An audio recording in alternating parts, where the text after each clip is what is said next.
con los que creen en la predestinación incondicional, pero quizás ese es otro tema. Dice, hermano, dice aquí, ¿la muerte puede retener a alguien que escoja morir?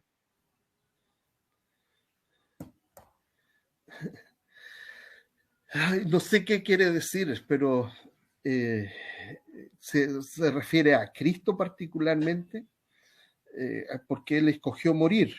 No sé Me qué, imagino que sería eso, porque, ya. Lo que pasa es que el, tienes que considerar que para nosotros el suicidio es un pecado, ¿ya? claro, Y tú podrías decir, entonces Cristo eligió morir, Él entregó su vida. No, no, espérate. Él dijo que iba a hacer algo, Dios estableció que iba a pasar esto y cumplió con lo conforme a lo que había dicho. Entonces, no, no. Eh, eso es como echarle un poquito de pecado justo cuando se muere. No, no, no, no. Él murió cumpliendo el propósito de Dios. Él le exacto. entregó su vida. ¿Por qué? Porque el Padre le había dicho que lo hiciera. Y No, ¿ya? la razón por que la muerte no lo puede retener es porque él murió siendo justo. Exactamente. Sin pecado. Venciendo el pecado. Exacto. John Gallagher dice, ¿se podría decir que la persona y la obra de Jesucristo es el cumplimiento de las esperanzas escatológicas del pueblo de Israel? Más aún, es el cumplimiento escatológico de la esperanza del pueblo de Dios. ¿Ya? Eh, Porque tienes que pensar que Israel, o sea, Abraham no era Israel y tenía esta esperanza escatológica. ¿Ya? Entonces, nosotros no somos Israel, tenemos esta esperanza escatológica. Entonces, eh, ahí también hay que tener cuidado. ¿Ya?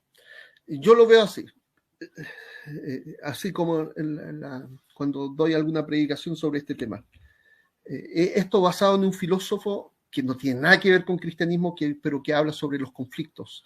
Y yo lo aplico a esto. Todas las promesas de Dios, todas las promesas de Dios están en un momento de la historia contenidas, cuando fue Cristo entronizado, cuando Él murió. Y yo veo este evento como uno solo, cuando Él muere, cuando resucita y cuando Él es entronizado. Ahí están contenidas todas las promesas de Dios que yo necesito. Porque si, Incluso, adelante. ¿ya? Porque si cumplió esta gran promesa, cumplirá esta pequeña promesa. ¿Ya? Incluso en el caso de, me recuerdo ahorita lo que dice 1 Timoteo 3:16, donde habla del misterio de Dios.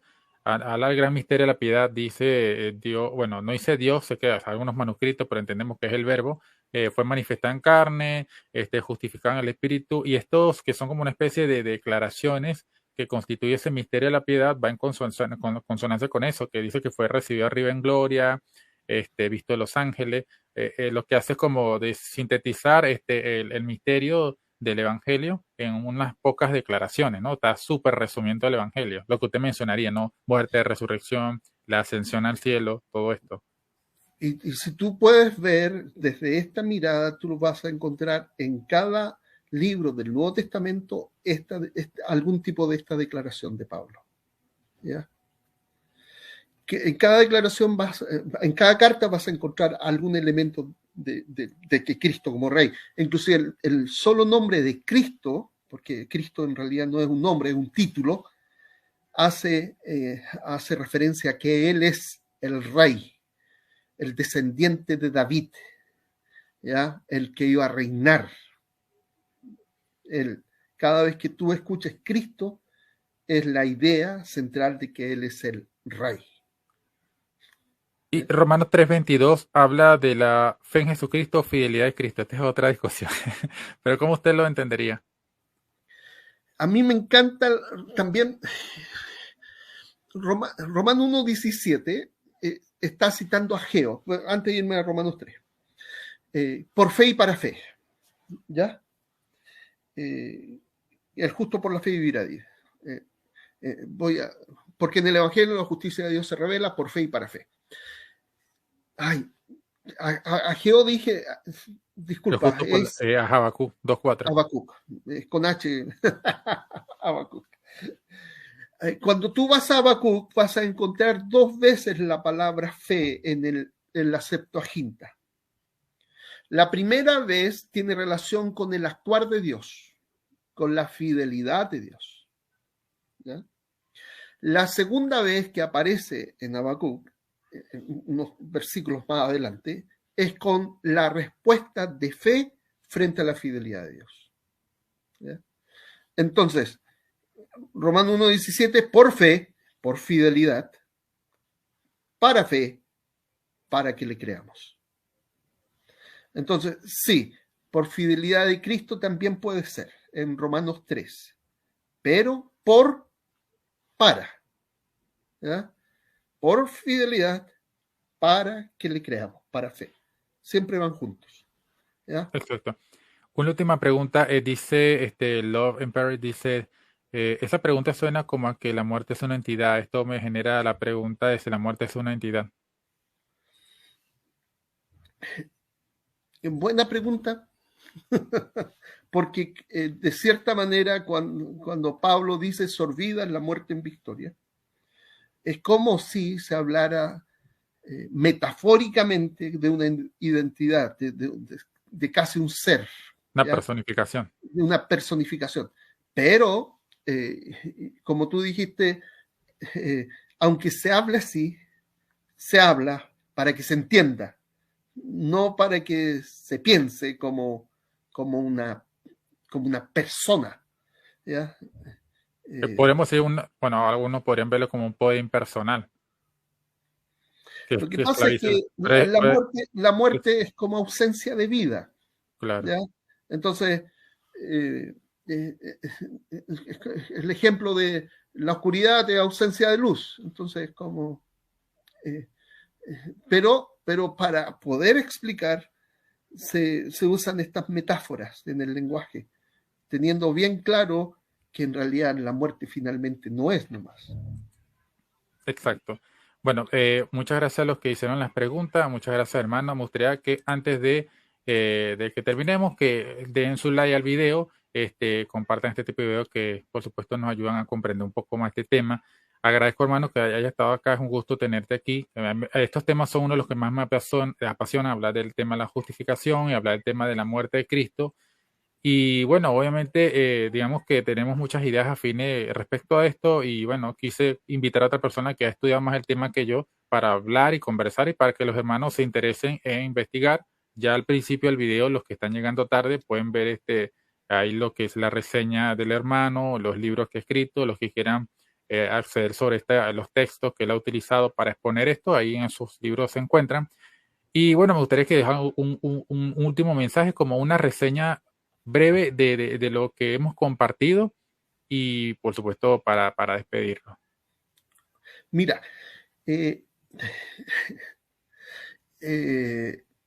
yo he estado estudiando como 10 años estos temas, ¿ya?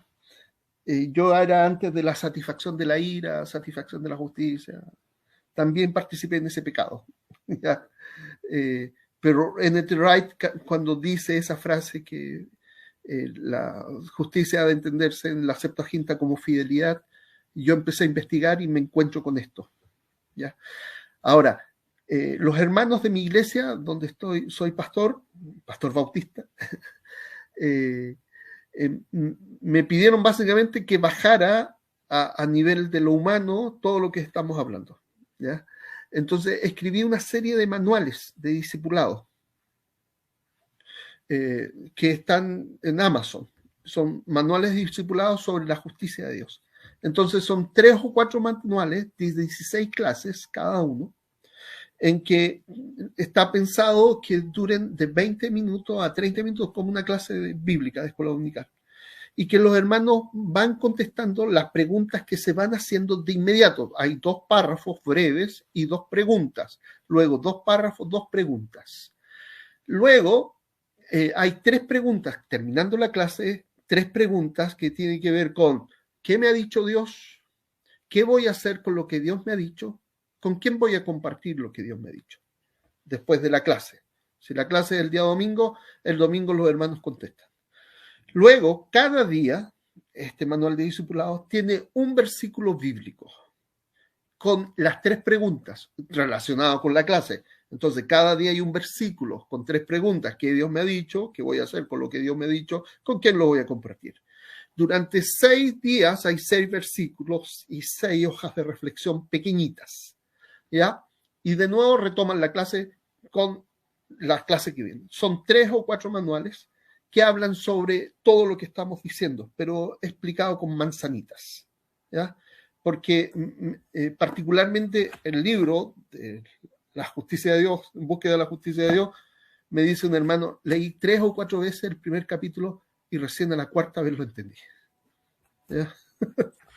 Sí, creo que digamos que a veces ciertos conceptos como que hace falta que rompan estructuras mentales que tenemos de cómo vemos las cosas y entonces la mente se pueda moldear a esa nueva comprensión de las cosas. En psicología o en filosofía, en ciencias cognitivas le llaman paradigmas, ¿ya? Entonces, no son otras respuestas estas, son otras preguntas, ¿ya? Y como son otras preguntas, no sirven las respuestas que les dan a las preguntas que tenían, porque son otras preguntas. Y entonces, hermanos, yo he disfrutado mucho estudiando el tema, he aprendido mucho de Dios, he aprendido mucho del carácter de Dios, de su fidelidad, de su misericordia, de su integridad, de lo bueno y bondadoso que es, que en Cristo Él se reveló. Todo esto misericordioso, amoroso, compasivo, fiel, fue revelado por Cristo. Y en realidad me he sanado emocionalmente al entender a este Dios compasivo, tardo para la ira y que tiene gran paciencia, porque Dios es un Dios que se relaciona desde su fidelidad, desde su integridad, y eso ha sido un viaje hermoso para mí. Gracias por darme la oportunidad de compartir esto, hermano. No, igualmente, muchas gracias y un gusto compartir contigo. Y bueno, espero que los hermanos hayan disfrutado también de esto, que hayan aprendido de estas cosas que están en las palabras del Señor. Y bueno, los invito a que sigan este tipo de contenido y bueno, Dios mediante, si de repente se da otra oportunidad de que de repente el hermano quiera compartir algo, igual aquí el canal está abierto para ti cuando tú quieras compartir estos temas. Y bueno, cualquier cosa, si alguno tiene una pregunta, lo puede dejar en los comentarios de este video. Así que agradezco a todos. Nos vemos en la próxima, Dios mediante. Así que bendiciones. Amén.